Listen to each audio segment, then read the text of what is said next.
बोलिए बोलिए वृंदावन बिहारी लाल की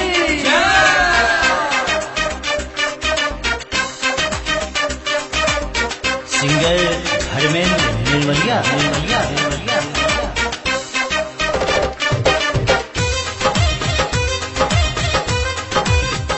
विद्या म्यूजिक की प्रस्तुति।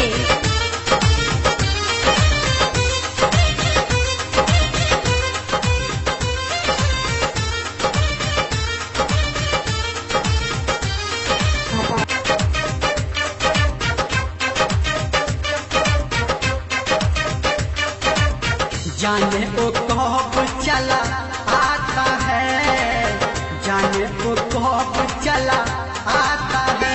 तेरा बेटा ओ यशोदा मैया क्यों बाज नहीं आता है। तेरा बेटा ओ यशोदा मैया क्यों बाज नहीं आता है।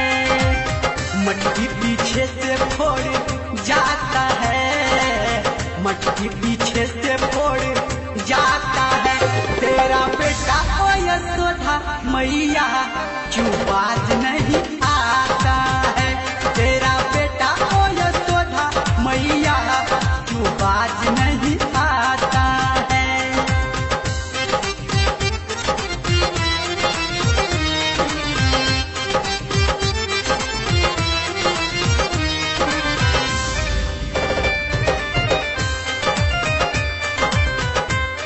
विद्या म्यूजिक की प्रस्तुति।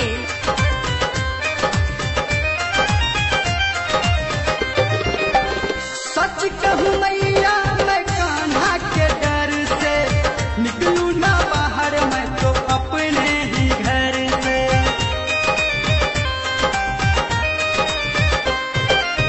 सच कहूँ मैया मैं कान्हा के डर से निकलूं ना बाहर, मैं तो अपने ही घर से।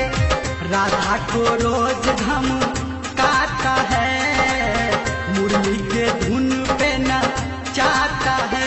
तेरा बेटा ओ यशोदा मैया क्यों बाज नहीं आता है। तेरा बेटा ओ यशोदा मैया क्यों बाज नहीं आता है।